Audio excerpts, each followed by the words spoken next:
NECA TMNT 2012 figures that we need ASAP. Part 1. We're looking for a few good 2012 series mutants. Howdy folks, and welcome to SpeekyGeeky. As always, I'm your host, Mr. Geeky. If you are a longtime follower of the channel, it probably comes as no surprise that we have been discussing this very topic at length for quite some time. Sure, some of it was positioned as imagining what some of these characters from this iteration could have looked like coming to us within one of the various other lines that already existed within the ever-growing world of turtles within NECA. In fact, we asked this exact question outright to NECA's TMNT brand manager, Trevor Zammit, in one of our exclusive interviews with him, which for convenience you can see in its entirety right here, where he had all but teased that something like this line may indeed be coming sooner than we realized. And then, boom! At the recent 2024 San Diego Comic-Con, we finally got the visual confirmation we've been anxiously anticipating. And the possibilities are now leaving our hearts, all shades of a flutter. But geeky, you may ask. What makes this version of TMNT more exciting than, say, the Fred Wolf, Archie, Mirage, Last Ronin, video games, movie, or any of the other versions NECA is already doing? Well, firstly, we would never poo-poo any of those other versions of Turtles, as each and every dang one of those iterations has been an absolute treat to behold, as they evolve into a gorgeous multiversal tapestry across our toy shelves. So saying more exciting isn't the way we would necessarily categorize this, but with the inclusion of this new line, it means the possibilities for unique and exciting new characters we could expect to see just grew exponentially. So using a comedy sports arena metaphor, it's really more of a yes and situation with character diversity now being able to finally stand side by side, and in some cases, to proper scale, with the rest of our continually growing NECA TMNT collection. Secondly, for many folks that are of collecting age right now, just as Fred Wolf was and remains the quintessential era for many of the earlier generations, 2012 is the version of TMNT that this generation grew up with. For those of us who did grow up with Fred Wolf, this is the version of TMNT that we may have watched with our own children or loved ones. So it may very well carry that additional level of meaningness to us as well. But even if that wasn't the case, it was still a bodacious series that captured elements of everything that came before it within TMNT, which was then all wrapped into one delightful, action-packed, and easily consumable Hostess Turtle Pie of a series. In fact, can that phrasing officially be ours? Heck, we're just gonna go ahead and do it. So boom, it's now SpeekyGeeky official, 2012 TMNT, the Turtle Pie of the TMNT series. One final but equally important thing to note regarding the extra layers of excitement surrounding this line, when the original Playmates line came out as the series was actually premiering for the first time, many of the characters from that series never actually got the plastic treatment. So for those of us who were growing up or collecting during that era, we always had this enormous void for options we had hoped to see in toy form, but sadly, well, we just never did. As we touched on a moment ago, every iteration brings something different to the table toward connecting in with fans, and 2012 seemingly set out to capture a little bit of the best of everything that came before it. There were some episodes and stories that felt like they came straight out of Mirage. There were some that felt like they harkened back to Fred Wolf and Archie, and there were some that even tapped a bit into the various 2003 series and had sly nods and homages to the live-action movies, series, and even some of the lesser-known specials. Also importantly, most of those episodes still very much hold up well over a decade later, both in quality and writing, and by way of animation, making it an easy and logical jumping on point for folks who are just now starting to dip their toes into the worlds of the larger scope of Turtles for the very first time after getting pulled in with the recent premiere of Tales of the TMNT and the Mutant Mayhem movie. Even though at the time of our writing this deep dive, there have only been 2 official characters revealed. Well, we guess 3 if we're including the Ice Cream Kitty Little Buddy. But these revelations are still very telling about what we might come to expect with this line. At San Diego Comic-Con, we got our first look at the line with the reveal of a 2012 Michelangelo that came with a handful of different heads and expressions. Hands, a slice of pizza, skateboard, and a lesser articulated little buddy in the form of Ice Cream Kitty.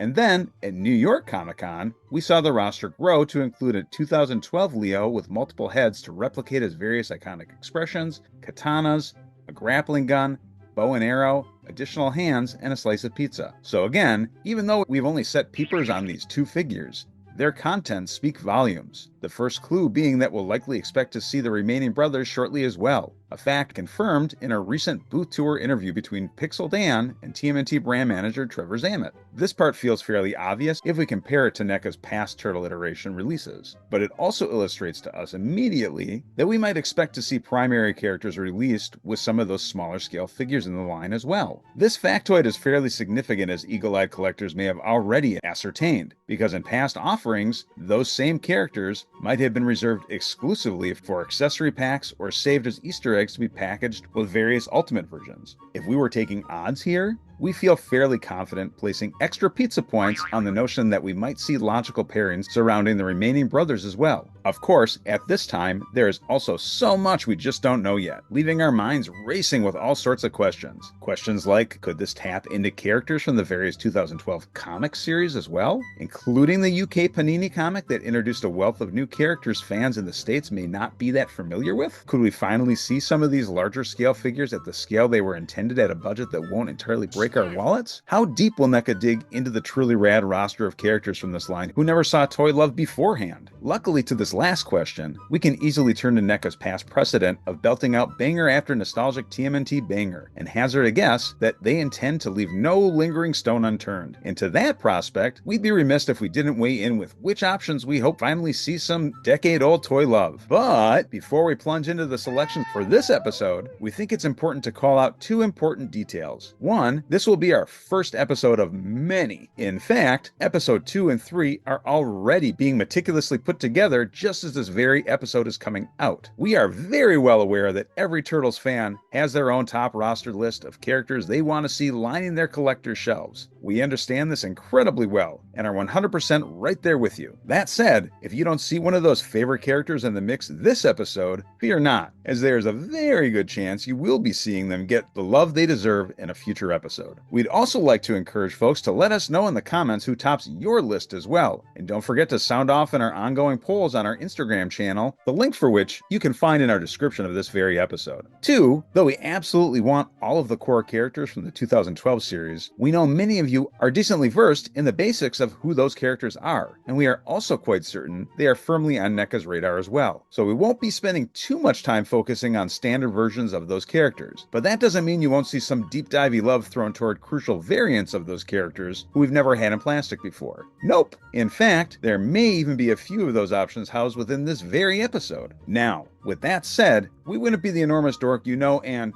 well, love is probably a strong word here, so let's say tolerate, if we didn't at least call out some of those characters and what we think they might come with. But be warned, because this is already a fairly long episode. We'll try to keep this as a fairly short Geek Out Moment.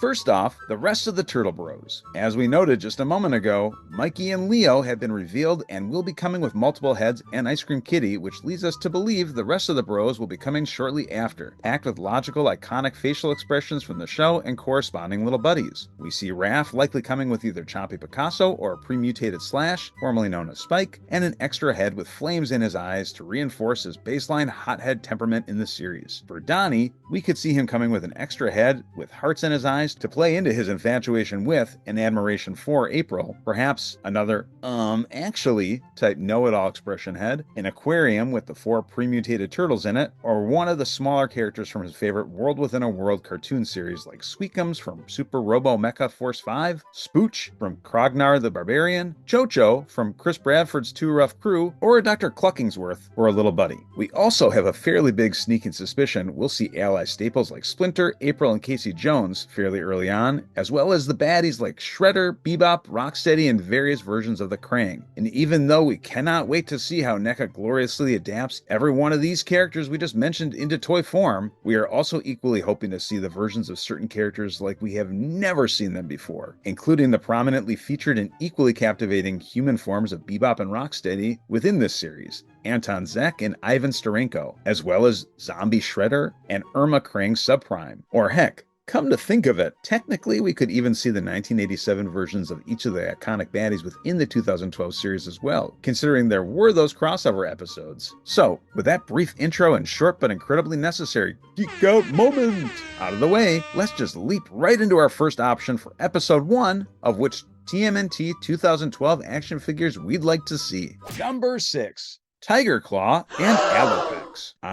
The heartfelt origin story of Tiger Claw and ALOPEX. They were your classic coming-of-age tale. One of a brother and sister out frolicking in a playground until they discovered an alien portal that, whoopsies, sent the little rascals off to a faraway dimension where they were promptly mutated and experimented on by an alien race bent on forging them into hardened and merciless assassins. Then, as freewheeling youth tend to do, they of course naturally found themselves on a tiny detour within their coming-of-age journey, embracing the colorful world of circus performing. Things were looking bright, oh those rapscallions, but then, shortly afterward, those hopes were dashed when their innocent dreams of being simple carny folk didn't pan out as planned and they made a beeline to becoming full-blown mercenaries for the Foot Clan. We mean, we've all been there, right?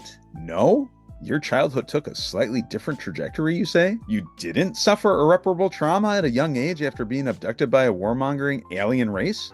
Well, okay. Humble brag much? Yep. So in a nutshell, this was the not-so-ordinary origin story of one of the saddest, raddest, and baddest mutant brother and sister assassin-for-hire duo within the world of TMNT. Though Tiger Claw is presented as a wholly original new ally to Shredder within the 2012 series, much like many of the new characters that make their way into the various Turtle iterations, it's a little more nuanced than that, because, while it might be true we never had a Tiger Claw before, he does seem to share quite a bit of overlapping characteristics with previous villains from the Turtles' Rogue Gallery. Most notably, PALLADIUM's After the Bombs and Teenage Mutant Ninja Turtles and Other Strangenesses' Cat's Blood Paw, aka Paul Clearwater, who was an eye patch wearing mutant cheetah leader of the Roadhogs gang and also happened to be an expert combat tactician who kept a calm head when engaged in scraps. Hints of TMNT and Other Strangenesses' Caesar, another eye patch sporting mutant Wolverine that was an expert fighter, carried with him an array of familiar looking weapons that Tiger Claw also tends to utilize as his go-to arsenal. And lastly, but this is a bit of a cheat, as we put this character in the inspired family tree category, because they technically began existing at very close to the exact same time period, but Tiger Claw also shared many similarities with IDW's Old Hob, who also happened to pull inspiration from the character Caesar, right down to the big honking gun, eye patch, and mutant weasel lackeys. Longtime TMNT fans might have had their ears perk up when the name ALOPEX popped up here, as there's a white fox by the same name featured as an ally to the Turtle Bros in the IDW series, a character who is largely based on the fan-favorite character Ninjara, who played a love interest and ally to Raphael in the Archie comic series. That ALOPEX is really something, Chompy. But she's no Mona Lisa.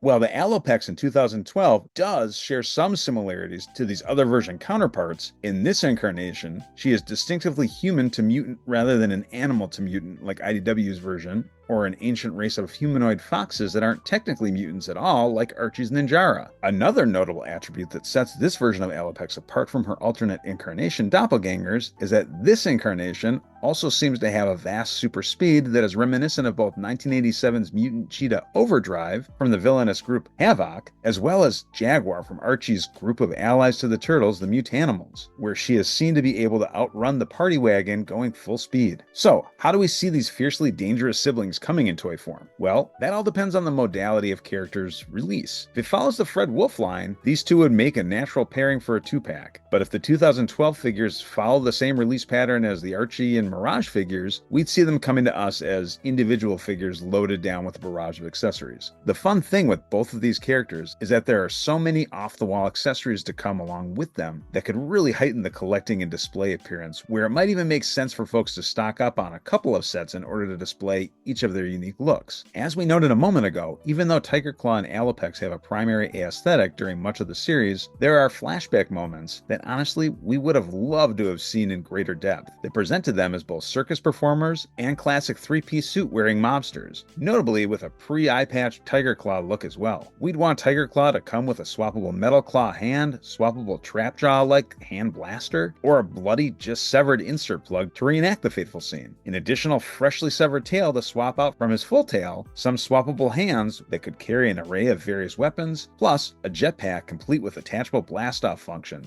that could act as its own support base, as well as a pair of hands with fully extended claws, an extra head with extended piercing fangs for when he goes full berserker mode. For ALOPEX, if we're going full pie in the sky dream mode here, we'd love to see her come with her canoe blades, twin comma sickles, her cursed blades of vengeance, a baseball bat, and a belt made out of her brother's tail that could be worn or held up to taunt him whenever she'd like. plus an attachable cloud of dust to replicate her running at those fast speeds. We'd love to see both characters have the ability to transform into any one of their earlier uniquely outfitted incarnations, in addition to their traditional appearances and Tiger Claw's later Crimson Leader robed look, complete with missing hand and tail, courtesy of his sister ALOPEX. Yep, that's right. These siblings have one incredibly interesting rough and tumble origin story. So for folks interested in knowing just what the heck happened to cause this long-standing feud, you might want to begin with ALOPEX's first appearance, the episode Tale of the Tiger Claw, and then prepare to buckle up, because that is one doozy of a fun episode. Number 5. NEWTRALIZER, or Kvathrak to his friends, of which he has few, mainly because he kills or eats any folks brave enough to try to get to know him, is an intergalactic bounty hunter with strong Punisher and Judge Dredd vibes. This captivating character from the 2012 series originally was a rejected toy concept character by longtime TMNT artist Ryan Brown, all the way back in the Playmates TMNT Classic days. Though Ryan's character design for NEWTRALIZER looked significantly different than Kvathrak, the core badassery and shoot first and ask questions later tone of the character very much still carried over to his role within the 2012 show. This character holds a very special place in our geeky heart because of his historical significance. While folks might assume this is the first iteration that NEWTRALIZER appeared, the truth of the matter is that this character was actually one of a myriad of characters that originated as concept designs from other series. Much like Tiger Claw had inspired roots in Palladium and a connection to IDW's old Hob, NEWTRALIZER was originally created by longtime TMNT illustrator Ryan Brown, the mastermind behind many of the Mutanimals, and pitched as an action figure in the original Playmates toy line, with less of the overt Punisher vibe we eventually came to see in the 2012 series, and having an aesthetic that seemed more like a game with the thought, what would Judge Dredd look like as a lizard? The answer, of course, was absolutely freaking rad, obviously, and side note, very much in need of his own official figure. Perhaps even a logical what-if version of him? Hint hint, wink wink, off cough, NECA? It is worth noting that there was an incredible custom prototype made of the figure a little while back from the always astoundingly brilliant Dufffoot Toys,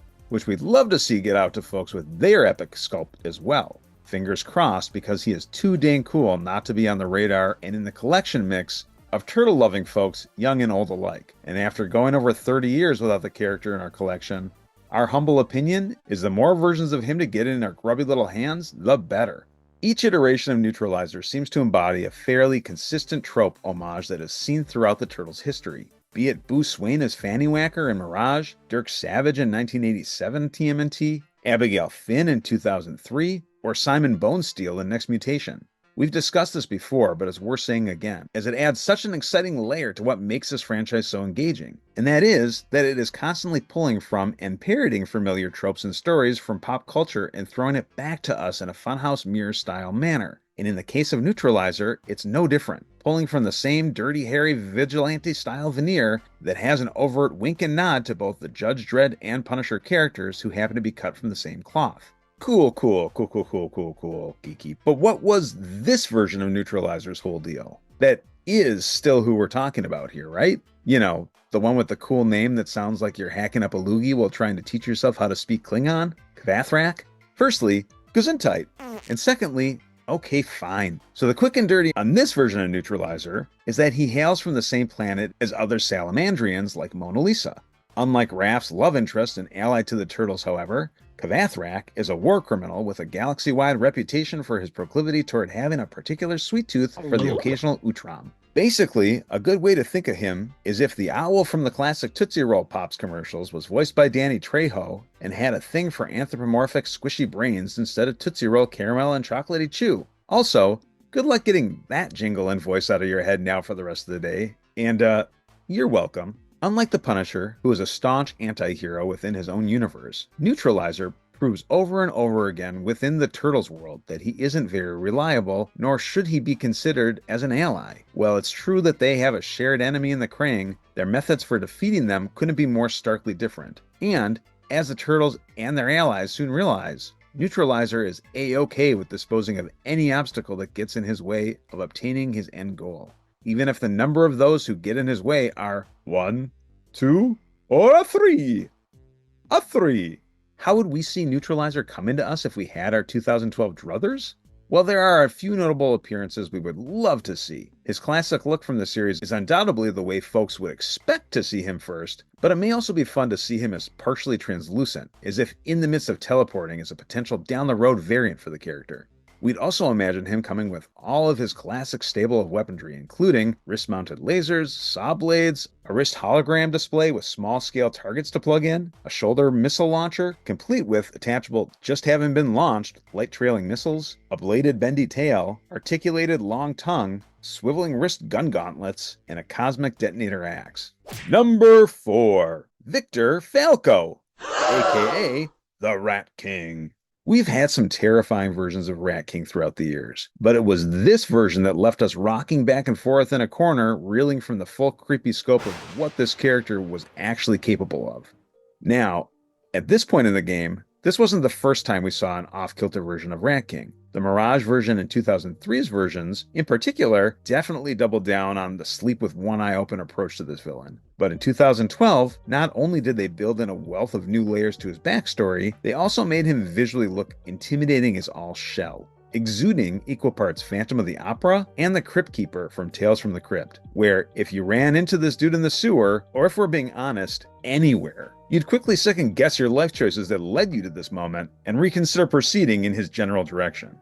Each iteration of Turtles presents their version of Rat King a bit differently, with the Fred Wolf version perhaps being the most whimsical and less nightmare-inducing version of him, substituting his overt creepiness instead for an over-the-top devotion to his beloved rats that often lead to scenarios that fostered absurd hilarity. In the 2012 series, we gained some interesting and much-needed layers to the backstory of the character. Rat King isn't just Rat King. He is a scientist who is introduced alongside another new introduction to the series, Dr. Tyler Rockwell, aka the Turtles' eventual Mutanimals ally nicknamed Monkey Brains. And yes, you'd likely be correct if you bet on us circling back on that character in an upcoming deep dive episode as well, because of course we are. The relationship between the two scientists is reminiscent of the episode of the Fred Wolf series Phantom of the Sewers. Our deep dive on that character can be found here, where both are initially striving for incredible gains until one becomes greedy and diverts into unintended results. So, you know, classic hilarious transformative hijinks ensue. In this version, because of the accident that transformed him from an egocentric, mild-mannered scientist named Victor Falco into Rat King,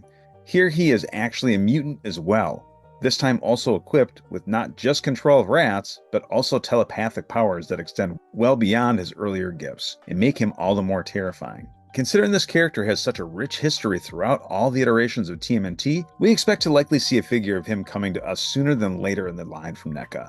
And when we do, we'd love to have the ability to see this character go through the transformation between sinister scientist to full-blown horror movie villain. So we're talking an extra premutation swappable human head and white lab coat that could be toggled off with his iconic black trench coat and bandaged ghoulish head. We also see Victor Rat King coming with a variety of rats, including a giant mutated rat, a golem of rats similar to the creation he attacked Splinter with in the episode Darkest Plight, an extra red-eyed Splinter head from when he was controlling him, a bow staff, and a radiating mind-reading clip-on attachment to replicate his psychic and mental manipulation attacks on his foes. For those who are just discovering this channel for the first time or haven't yet done so, now might be a great time very quickly to hit that like and subscribe button, as it helps us out here on SpeekyGeeky and ensures you'll get all the latest updates on all the deep diving news you want to know about. Number 3.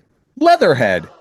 Wait, what? You may be thinking to yourself right about now, didn't you literally just feature Leatherhead in your recent Archie TMNT deep dive? So just who the heck are you trying to fool here, Geeky? Well, firstly, we love your attention to detail and appreciate your continued viewership. We were hoping that might have flown under the radar, but nope, nothing gets past you. So give yourself a big old 3-fingered pat on the back, because your ears are not deceiving you, and we technically did give a bit of a spotlight to that world's version of this character. But, as you may have already deduced by the unintentional theme of this episode, this 2012 version of Leatherhead is a very different kind of gator altogether. And no, we don't mean a crocodile, at least we don't think we do. We are really bad at being able to tell those two apart. For those who caught the Archie episode in question, and if not, we'll plop the link right here. The focus was on the character of Jess Harley, who in that Archie world reality transforms with the help of the mysterious Turnstone into the anthropomorphic alligator Leatherhead. In the 2012 iteration, however, this Leatherhead is similar to both the Mirage, Fred Wolf, and 2003 versions, is that he is an alligator that mutates into a much larger alligator. Or crossing the streams for a brief moment, as Zordon from Mighty Morphin Power Rangers might say, an alligator with attitude. And now that we say that out loud, we may be absolutely imagining what a Leatherhead Power Ranger could look like, and can't help but wanting that figure as well. But we digress. So why the focus on this Leatherhead in your first 2012 episode? What makes this version more important than any other version of him? Besides, didn't we already get a version of the 2012 Leatherhead with the corresponding Playmates line? Well, to be clear, this character happens to be one of our favorite allies, and sometimes villain, virtually across every iteration of TMNT. But, if you are anything like us, you may recall that even though this character did get a figure back when the show first aired, the term full of scales didn't mean he was properly scaled. Nope, not in the least. Though we absolutely love the Playmates figures, the one thing we wish they would have accounted for with their lines on a more consistent basis was having the scales match up to how the characters actually appeared on screen. Similar to characters like Slash and NEWTRALIZER, Leatherhead towered over the Turtle Bros on screen. But folks merely collecting the figures at the time never would have pieced together this fact simply by making their assumptions off of his toy form, which was an absolute shame, because the 2012 Leatherhead's massive presence captivated on screen, and we always felt his toy form should have reflected that as well. In terms of threat level to enemies, it really is the difference between Krang in a Bubble Walker versus Krang in Android body. Yeah, you want both versions, but one version is undeniably cute and squishable, while in the other, you know you're about to be entering a world of certain hurt. The point here is that even though we have Leatherhead as a de facto little buddy in Playmates form, we are long overdue for a Leatherhead that packs the heft and gravitas that the character in the series represents. One with a size that should have us second guessing if we need to reinforce the shelf we plan to proudly display him on or not. We know with NECA at the helm that we'll be in good leathery hands in this department, as they have shown us time and time again with large-scale characters from other iterations that we should absolutely come to expect no less from this gator. And this isn't just a certainty, it's a guarantee. As we've noted in past episodes, every version of Leatherhead is slightly different depending on the iteration, and with 2012, it's no different. Here, he was never just Harley, but rather a pet alligator with a somewhat funhouse mirror origin story to the Turtles. He too was thrust into the sewers, but instead of finding a loving family of other mutant alligators or a father figure in Splinter, he was discovered by the Krang and brought back to Dimension X, where they performed an array of horrifying mutant-based experiments on him that left him unstable and untrusting. After years of being poked and prodded, Leatherhead managed to escape and take refuge in the sewers of New York, where the Turtles came to his aid and made him an honorary member of their family. Despite a few initial hiccups, in the form of him entering into his berserker barrage-like state and almost killing them on a couple of occasions, as one does, and ultimately finding his own makeshift family with his co-founding of this iteration's version of the Mutanimals. This version of Leatherhead is pretty much what you see is what you get. He's a bruiser who uses his natural abilities and sheer brute strength to take down any obstacle that comes his way. So we could see him coming with a fully unhinged jaw, with full access to his razor-sharp teeth, or at least the appearance of razor-sharp teeth, so that we don't lose our own digits while trying to pose him. A few swappable eyes to toggle between his calm demeanor and lowered third eyelid berserker state, a smaller non-mutant version of himself, and a toilet for which he could recreate the ability to send him down to his tragic origins. The power cell he stole from the Krang that allows him to move between dimensions, some detachable hoses that he breaks free from while being experimented on from the Krang, a VHS of Super Robo Mega Force 5, which appeared in the pivotal Into Dimension X episode, a swappable damaged chest plate from when he barely escaped Dimension X with his life, a fire attachment to add to his open mouth for folks who might like to recreate his dragon appearance from Mazes and Mutants, a little buddy version of the concept version of himself for 2012 that looked remarkably like a more realistic version of his Fred Wolf self, and of course, a highly posable tail. Number 2. Chris Bradford and the Two Rough Crew. Sure, it is definitely important to point out right off the bat that within the original 2012 series, we technically did get not one, but two versions of Chris Bradford in the toy line, in the form of his Dog Pound and Razar representations. And technically, even more than that, if we're counting the half-shell heroes line. But we never once got a figure of Chris Bradford himself, nor his world-within-a-world cartoon representation that was often watched by the Turtle Bros upon Fugitoid's ship, the Ulysses, throughout the 4th season. The substance of the in-world episodes conveniently corresponding to the substance of whatever that episode's primary overarching story was tackling on any given week. It goes without saying that we absolutely will require 2012 NECA versions of both Dog Pound, Razar, and Chris Bradford's Human Prime version as well. But because we already did obtain versions of at least 2 of the 3 iterations of these characters in the classic Playmates line, for the sake of this video, we are going to operate under the assumption that those are more likely to get figures without the need to make an argument for them right off the bat. So here, we'll lean more into versions we haven't had the joy of adding into our collection yet. With that said, this wasn't always our intention, and we did already create nifty original art surrounding those characters too. So who knows? You may very well see our deep dive on those exact mutated characters in episode 2 or 3 of this deep dive series. Who's to say? Psst, we're to say. Pass it along, Purple Monkey Dishwasher. But Geeky, you may be pointing out right now, wasn't the character you discussed right before this Leatherhead? And didn't he also have a classic Playmates figure? So wouldn't that immediately fly in the face of your entire reasoning you just made here about not focusing on characters that had those classic figures? And now we're laughing maniacally as the whole premise of your reasoning falls irreparably apart at the seams? Also, a quick side note follow-up villainy cackle to that point, whaaat and ahaha. And to that we say, sure. Fine, you caught us, but come on, catch up. That was like already one whole option ago. Are you happy, imaginary viewer, who potentially never even noticed our subtle hypocrisy until we called it out in the first place? No?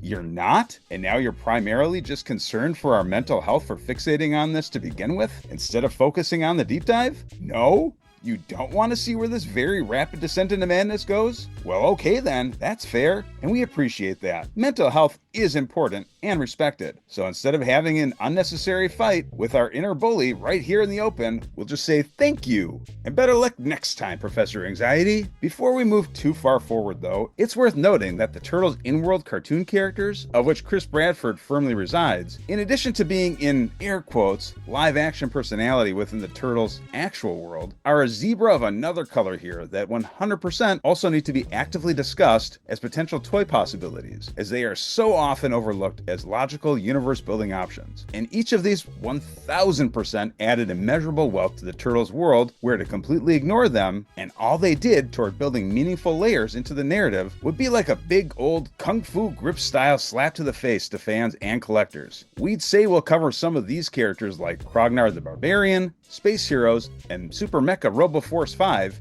further in an upcoming episode, and you better believe we absolutely will, but we figured since we already have the unique world-bridging character of Chris Bradford firmly on our radar in this episode, we might as well take the opportunity to dig into at least a few of his bodacious fictional cartoon series roster that may not be on some folks' radar, but absolutely should be. But Geeky, I don't even know who Chris Bradford is. Why are you asking me to care about the rest of the characters in his orbit already? Firstly, shh, not so loud there, buddy, but don't worry, we got you. And secondly, buckle up, buckaroo, because holy moly are you in for a deep divey dog pile of a treat, which we guess in this setting could be accurately called a dog treat then? You just couldn't help yourself there, could you, Geeky? You just had to pile on the dog jokes. Eh?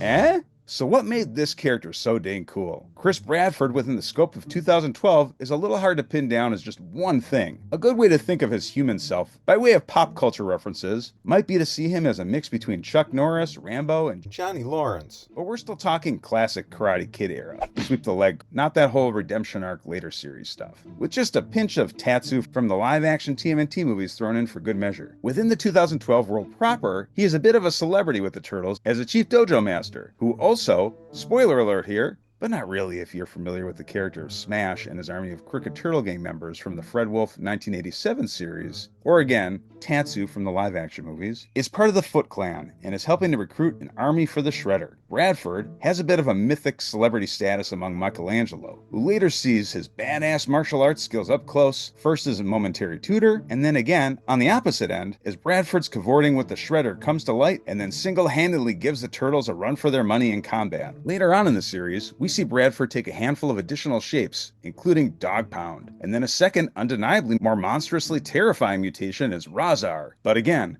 for the sake of this focus, we'll largely just be discussing his human iteration. And even with just that caveat, we're still talking about a few incredibly fun, never-before-seen-in-plastic options. We would be remiss if we didn't at least mention that we also think it would be incredibly rad to see what-if-style mutant versions of his Dog Pound and Razar selves imagined within his World Within a World cartoon universe too. And we may have spelled out what something like that could look like right here for folks who have an interest in seeing what our off-kilter mind is engineering up to this effect. But as we noted, Chris is just the tip of the iceberg here. If we're looking to really get the full Chris Bradford experience, we're going to need to throw his oh-so-deliciously 80s and bodaciously fun RUFF crew into the mix as well. And a wealth of his over-the-top villain of the week baddies in for good measure. As we brought up earlier, the character Chris Bradford in the show had a wholly different feel than his RUFF crew cartoon within a cartoon persona. TMNT has a wonderfully long history of looping in meaningful pop culture homages, and the 2012 series was absolutely jam-packed to the brim with these little fandom Easter eggs. Eagle-eyed fans of classic corny 80s cartoons might have sussed out that RUFF crew was an almost copy-and-paste nod to the short-lived 80s cartoon series based on the karate sensation Chuck Norris's self-starring series Karate Commandos, which saw the well-known star leading a team of colorful commandos, that's commandos with a K, against laughably ham-fisted cartoony villains week after week. Essentially, Chris Bradford's crew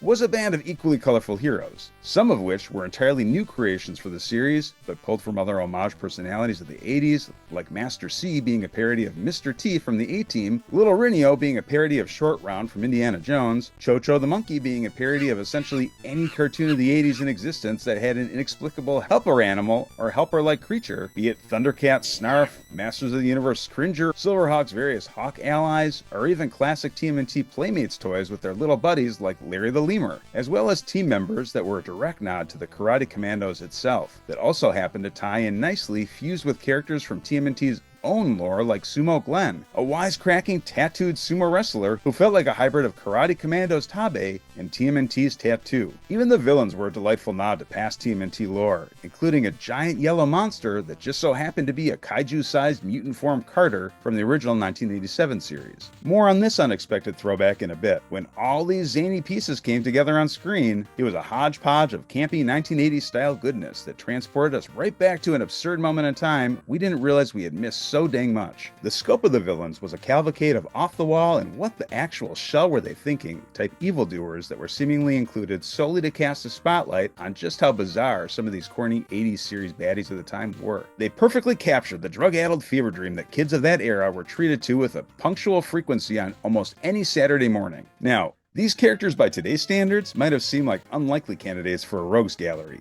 but for us kids of the 80s, who grew up with notably off-the-wall villains as Rainbow Bright's Murky and Lurky, Skeletor from Masters of the Universe, Gargamel from the Smurfs, Sonic Adventures Dr. Robotnik, and the entire Legion of Doom from the Super Friends series, we gleefully consume them on the regular like freshly wrapped Hostess Turtle Pies. And that's what's called a callback. Which, real talk for just a moment, while we're on the subject of those delectable confectionaries of our youth, we'd be remiss if we didn't take the opportunity to give a very quick and much needed public service announcement to Hostess, if they're listening.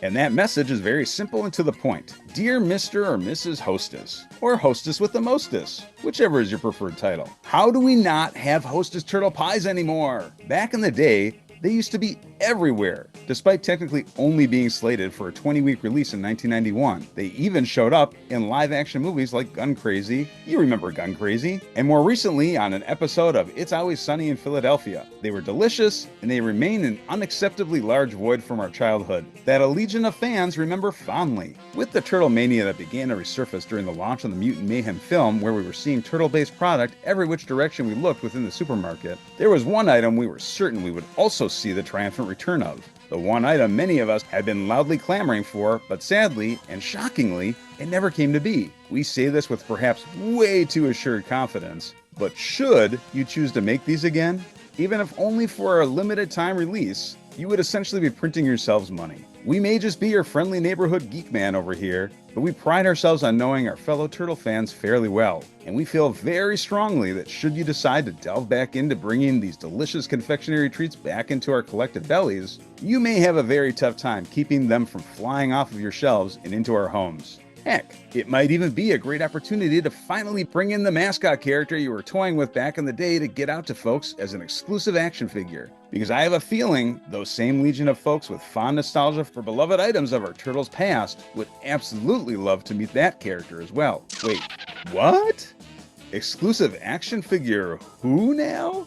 Yes sirree, this little known fact is very much true folks, and thanks to the rad Instagram account Ninja Turtle Pies, we now know Hostess was entertaining the idea of incorporating a handful of exclusive mutant figures to coincide with the Turtle Pie products. We've been trying to find a way to sneak this factoid into a deep dive for over 2 years now.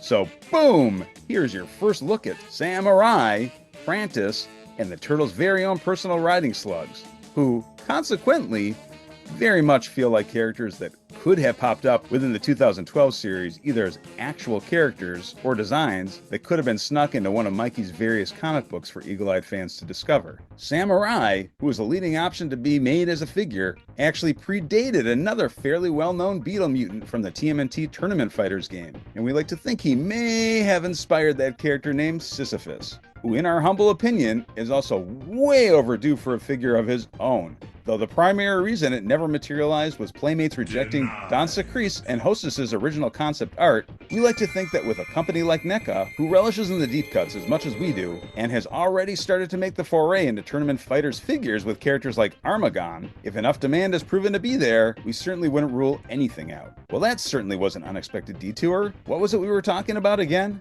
Oh, right. Chris Bradford's absurd and absurdly colorful villains. First up, there was Fake Master, who was what you might get if you took more from the classic X-Men animated series and shook him up with Spider-Man's Chameleon, Thundercat's Mumra, and a big old dash of G.I. Joe's Zartan.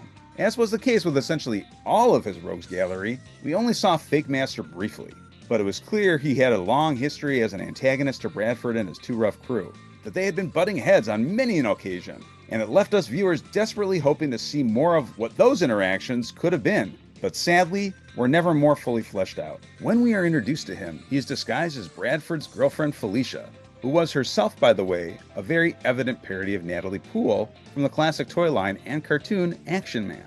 And when this is ultimately discovered, Bradford laments that he's been dating a rubber suit for 3 years. So we know our 2012 self likely just appreciated the Zartan homage and kept watching, but current day Geeky has some fairly big questions. For starters, did this mean Fake Master had been helping the two RUFF crew take down all his fellow villainous associates for all those years? This is a minor one, but still worth asking because of classic logistics. But wouldn't the inside of that suit get super itchy and smelly over time? Was Chris actually ever dating someone other than Fake Master? Or was it Fake Master from the start? And importantly, if Felicia was in fact a real person, what the shell happened to Felicia? Because the unspoken implication here is that Fake Master snuffed her out and assumed her life for the expressed goal of spending more quality time with Chris Bradford and his two RUFF crew, which feels very The Hand That Rocks the Cradle vibes, and also is certainly horrifying when you stop and unpack the level of psychological instability that had to have existed within this scenario. But Geeky, he is a master of disguise. That's his whole deal. No, sorry, just no. This ruse lasted 3 years. A lot happens in a relationship in 3 years. To keep up the facade for that long would essentially mean becoming this completely different person, fully committed to the role. It's more than just pulling off a rubber bodysuit and saying, "Haha, I fooled you." Seriously, what the actual frack was the endgame here? We have covered a ton of villains in our deep dives, but legitimately, Fake Master may be the darkest villain we've ever covered. To put this into further TMNT context, it would be like if Shredder murdered Splinter, not in battle, but just to get close to the Turtles, and then instead of telling the Turtles, he wore his skin and imitated him day in and day out, gaining their trust, taking down Krang and his old henchmen, sharing in intimate family moments like birthdays and milestones, and then, after 3 years, pulls off the Splinter skin to say, "Surprise, Turtles, it was me, the Shredder, all along." Just, what? Why? What does he stand to gain other than to prove he can successfully trick them? Our brain hurts, so, ugh. I don't know, let's just pivot to discuss who makes up the rest of this rogues gallery now. Besides the horror movie in the making that was Fake Master, Bradford's merry band of miscreants also consisted of Microchip, who was a bit of a cross between if he took the feralness of Austin Powers Mini-Me and swirled it around with a healthy dose of Puck from Alpha Flight. Destroyo, who was an overwhelmingly obvious nod to G.I. Joe's gold-headed villain Destro, but you know, if Destro had a killer dolphin motif, which, silly geeky, everyone knows was really more Deep Six's arena from the Joe world than Destro's. Though, as a quick side note, we never really realized until researching this deep dive how big a motif wrestling aquatic life was within cartoons from the 80s. Here's a hint. It was way more than you think, and way more than Zero. And speaking of wrestling aquatic life, that brings us to Captain Reptile, who was, in a nutshell, what you'd get if you threw a decorative helmet on a talking Gorn from the Star Trek animated series. Despite us not knowing too much about this villain who had a striking resemblance in origin to Spider-Man's The Lizard, there is no denying that his blood wasn't the only thing cool about him. Are we just a sucker for all things anthropomorphic lizards and not so coyly looking for excuses to sneak as many of them into this toy line as we can? Sure, that could absolutely be the case. But are we wrong to think this? Absolutely not. But perhaps one of the most important villains from this expanded roster is Bradford's insidious primary baddie in the form of Ninja Commander, who has an appearance that feels like if Street Fighter's M. Bison had a love child with PALLADIUM's Truckin' Turtles and Kinzo Hattori from Teenage Mutant Ninja Turtles Legend of the Super Mutant. Or should we say, forms of Ninja Commander. As over 10-year-old spoiler alert here, Ninja Commander turns out to be none other than Little Rinio? Yep, turns out Fake Master wasn't the master after all, and Little Rinio was all in on Project Long Con as well. What do you mean that makes no sense and a basic understanding of human proportions don't add up because Little Rinio is in fact a little boy while Ninja Master is a fully grown-ass man? Well, if that bothers you, this next part is probably going to make your head quite literally explode, because not only was Little Rinio the Ninja Commander in disguise, but once this discovery is made, he inexplicably transforms to full-scale android Krang body proportions mode into the Kaiju's second mutation form of Carter. So wait, hold on, does that mean Little Rinio was actually Carter all along too? Okay. Don't mind me, I'm about to curl up into a ball in the corner with a nice bowl of Chris Bradford cereal and eat my feelings right now. We now bring you back to our regularly scheduled programming, where we'll dig into how we could see these characters all coming to us. Well, the simple way would be to plop them all out as opposing sets at San Diego Comic-Con, similar to what NECA did all the way back with the first animated series TMNT box sets. A 6-figure set of the heroes consisting of 4 standard-sized figures and 2 smaller-sized ones, with Little Rinio and Cho-Cho. And a 5-figure set of the rogues, with a smaller-scale Microchip, a slightly larger scale Captain Reptile, and leaving out not-so-little Rinio in his mutated form for a later or additional oversized figure option. Imagined in this way, we could see the box itself creating some of those TV world iconic environments to act as the collector's gateway into a snapshot of that moment. There were also some truly epic weapons and accessories that would 100% make sense to include with these as well, including Ninja Commander's handheld automated buzzsaw thrower, which was a blink and you'd miss it nod to the classic pizza thrower vehicle from the Playmates toys, one of Destroyo's killer dolphins, Captain Reptile's growth serum, Little Rinio's cartoonishly oversized bazooka, Master C's dumbbells, Sumo Glenn's always present tub of fried chicken, and of course the lifeless rubber bodysuit of Felicia for Fake Master to taunt Bradford's crew with while cackling maniacally perched on the shelf. But what about Bradford, you ask? What weapons would be included for him to use? That's an easy one for longtime fans of the 2012 series. He'd come with 4 of them, his arms and his legs, naturally. Number 1. Turtles of the Wasteland. Actually, Geeky, this was technically Tales of the TMNT, so would this count as the 2012 series? You raise a good point, dear anonymously contrary viewer, but even though the series technically had a different name, it was still very much a continuation of the 2012 series in look and story. A good way to think of it might be similar to 2003's TMNT, where it began with one name, but as the series progressed through the years, it kept getting different titles and a varying degree of scope, because the network believed it necessary to keep freshening it up. Or more recently, how we had the Mutant Mayhem movie, and the Well, again, Tales of TMNT Series is an episodic continuation of that story, but it was still set in the same universe. But this is just a long way around of saying that even a simple IMDb and Turtlepedia wiki search refers to Tales of TMNT as Season 5 of the 2012 series. So it feels like we're delving into contrary for the sake of being contrary territory here, and we probably could have just led with that. But you know, the more you know. With Turtles of the Wasteland, which is our somewhat reductive name for this Mad Maxian era,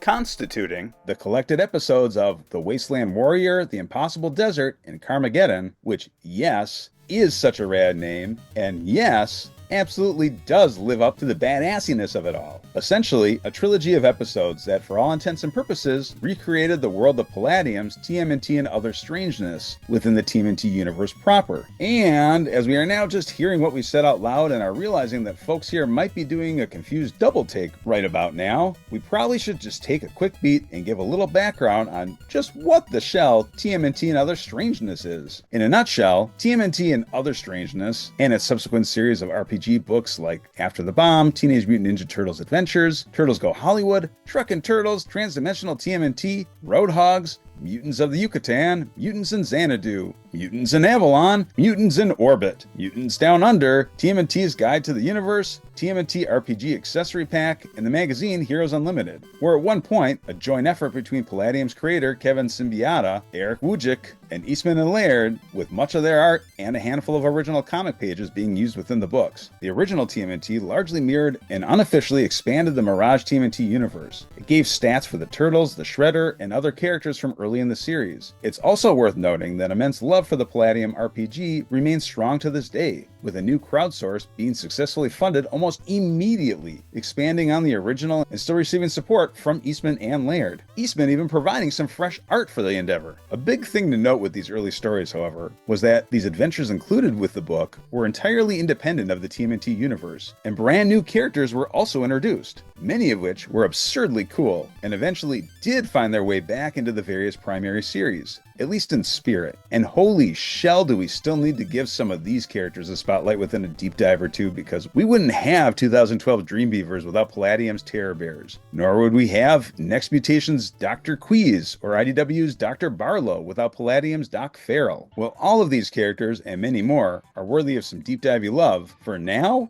we'll direct folks' attention to one spin-off book in particular. In January 1986, Teenage Mutant Ninja Turtles and Other Strangeness released a book centering on a future post-apocalyptic Earth, populated mainly with mutant animals and a handful of scrappy humans, called After the Bomb. Even though it was very much its own game, meant to be separate from the original, it very quickly became an enormous hit and stayed compatible with the original. While Turtles of the Wasteland didn't use characters directly from After the Bomb, much of the same mechanics from the game were employed.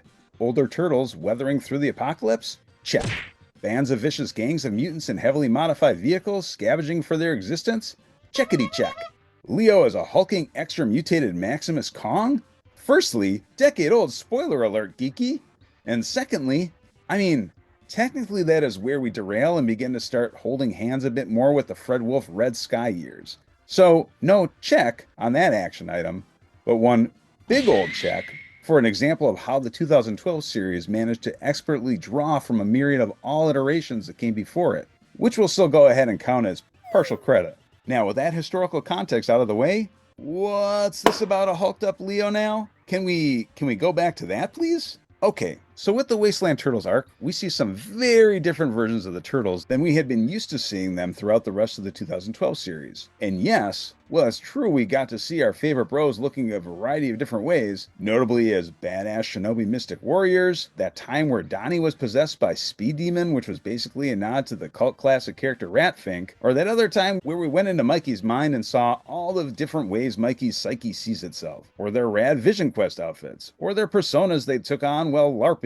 or yeah, there were a lot, but none of those appearances compared to what we were in store for in this dystopic future. This story arc remains one of our favorite Turtle stories even after a decade since its release, and we highly recommend folks watch them in full. But here, quickly, is a snapshot overview of these few episodes to give you the bare bones of how dang fun it was, and hopefully will further illustrate why it is very much worth your time. Okay, so this future story begins through the confused eyes of a bearded, grizzled Raph, who is trying to fill in the gaps of his past while setting course through a high-octane road trip across a desolate, apocalyptic landscape from the comfort of a death metal version of the Shellraiser. On the journey, we get a better sense of how things operate, which is to say, everyone is out for themselves in order to survive, either as nomads or in packs of clans of roving mutants. We meet new allies like Mira, a spunky take-no-gruff mutant meerkat who trusts no one and has clearly seen some stuff, and new villains like the Honey Badger Ravagers, including the head of the group named Verminator Rex, who is a clear nod to the Archie character Verminator X, only, you know, in Honey Badger form. So legally distinct, and the Scaletail clan, where keen viewers might immediately make the connection between this clan and the Playmate Snake figure of the same name. Even if Scaletail himself doesn't make an appearance here, likely again for legal reasons, it is largely implied these are his brethren. But Geeky, what about the turtles? You noted earlier that these versions were significantly different than what we had seen before, so spill the beans already. Fine, we can dig into that, but be warned, this comes with a major spoiler alert. The RUFF we see here is perhaps the closest to the early version of themselves of all the brothers, which says quite a bit right off the bat, because this RUFF is significantly larger in size, sporting a nifty prospector-like beard and geared up in an outfit somewhat akin to his Night Watcher costume from the 2007 CGI movie. Donnie, in this bleak future, is, well, it's complicated. But folks familiar with both Mirage's TMNT, Image's Urban Legends, and IDW's TMNT series might already be familiar with a similar incarnation of our favorite purple-wearing, machine-loving turtle, now with an extra emphasis on machine. Turns out, after the bomb detonated that wiped out humans and mutated the rest of the world, Donnie's body was ravaged so significantly that he had to upload his consciousness into the newest version of Metalhead as his physical body was no longer sustainable. Basically, he's what you get if you mashed up the robot from the movie Chappie with all the social awkwardness of Donatello. So, you know, what we're trying to say here is that he's Chappie, but with purple highlights and a bow stick. It's still the same Donnie we know and love, but as Donbot, he's now rising up to this challenging new environment by becoming metal as all shell. When we encounter Mikey, he has been hermited away inside Papa Antonio's pizza parlor, surviving in almost total isolation save for Ice Cream Kitty and a kaiju-sized chompy Picasso. Now going by the name the Holy Chalupa, he is known in whispers throughout the wasteland as a mysterious and at times off-kilter sage who imparts stories of wisdom from a time long lost to history. When we meet up with him, he looks very different than the Mikey we remember. More like Old Man Withers from Scooby-Doo, kooky with wild hair and missing teeth, than the slightly quirky and irreverent Mikey from days gone by. He is still undoubtedly Mikey,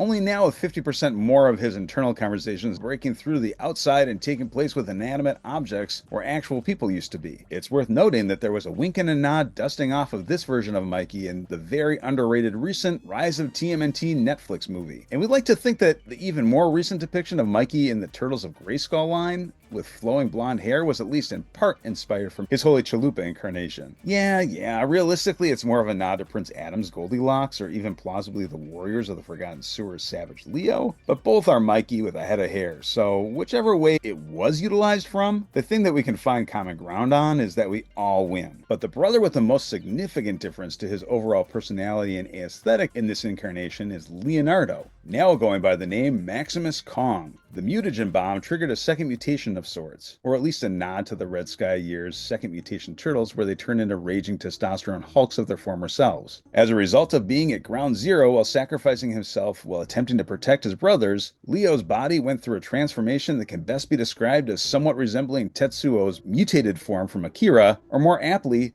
Jim Lee's unproduced Leo from the Playmates line. Also, just a quick side note to anyone listening who needs to hear this and can do something about it, if you haven't yet seen it, go take a look at the absurdly talented Brandon Gash's Jim Lee-inspired turtle sculpts, because holy shell, these are in immediate need of coming to us in toy form. Was it worth messing with the flow of this character breakdown as a way to sneak in awareness of Gash's epic sculpts? Yes.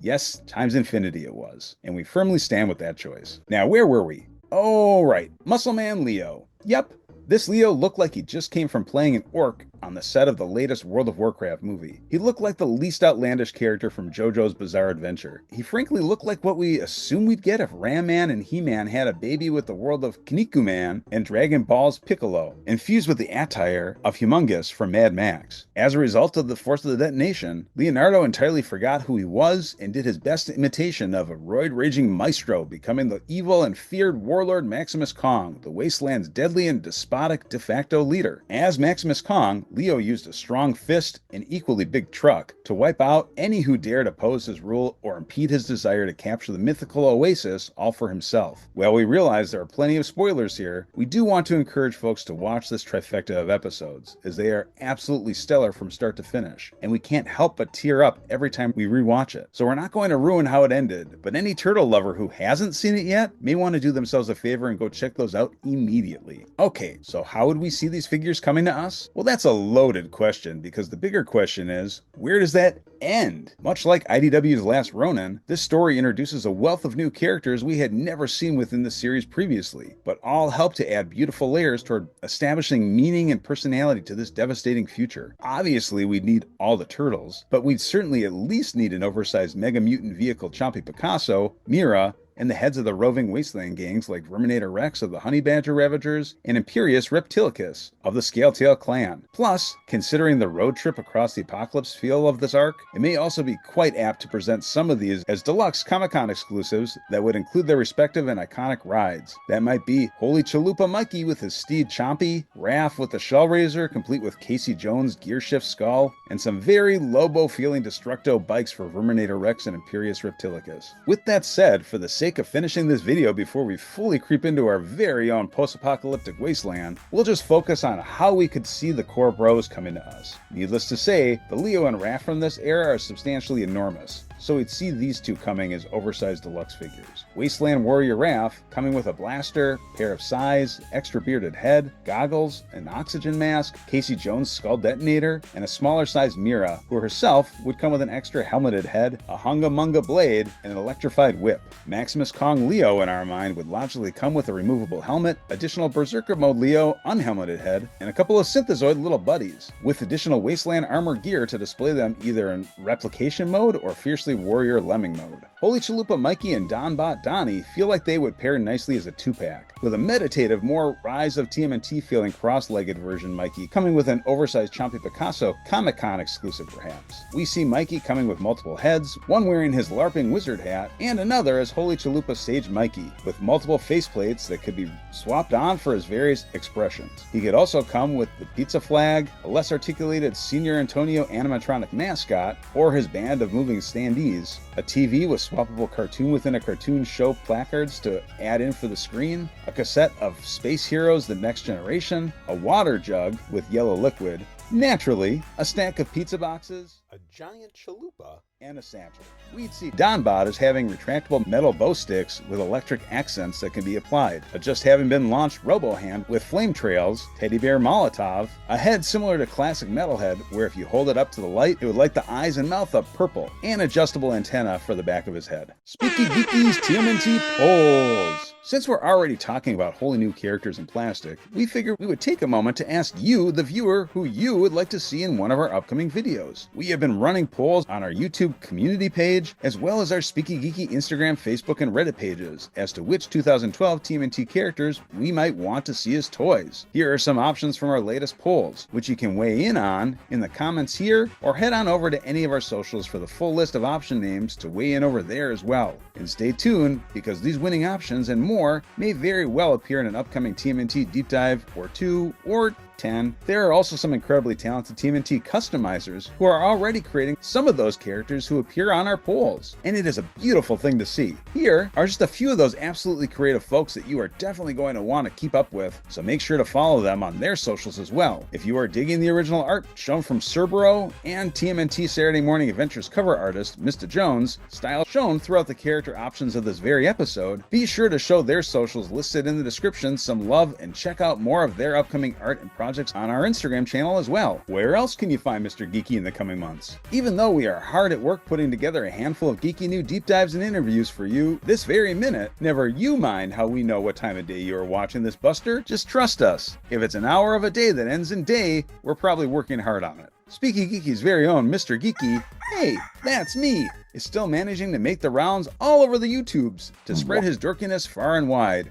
And yup, that sure did sound way grosser than we intended, didn't it? First up, over on our all-ages friendly sister channel, Geeky Jr., for those of you who appreciate the sound of a voice that can only be described as if nails on a chalkboard met Golem from Lord of the Rings, you're in luck, because Mr. Geeky tries his best on all sorts of nostalgic classic stories with narrations and voices for all your little geeklings and adults who are young at heart. We're talking characters from Sesame Street like Ernie, Bart, Grover, Big Bird, Cookie Monster, Wonder Pets Daniel Tiger, Thomas the Train, Yo Gabba Gabba, Rubba Dubbers, and so much more. You can also find SpeekyGeeky lending his voice to some upcoming Mirage and upcoming Last Ronin TMNT comic read-alongs on Teddy Gaming Reviews Bodacious channel here as the voice of Professor KREW on the fan-made audio adaptation of the hit fantasy series The Fourth Wing over on the astonishingly talented Maddie Moore's channel here, and finally, we'll be geeking out and dishing on all the current TMNT news on Turtle Talk,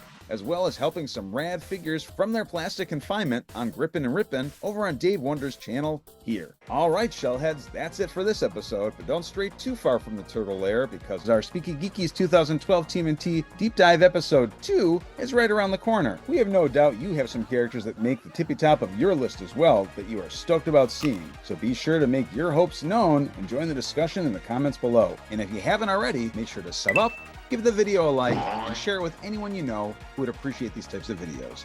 Also, make sure to check out the description for some other links that lead to some expanded similar content we think you'll probably enjoy quite a bit. We realize you could have gone anywhere and you chose to nerd out with us, and we appreciate that. So, as always, I am Mr. Geeky, and until next week, NECA 2012 Turtle Speaky, keep it geeky, folks.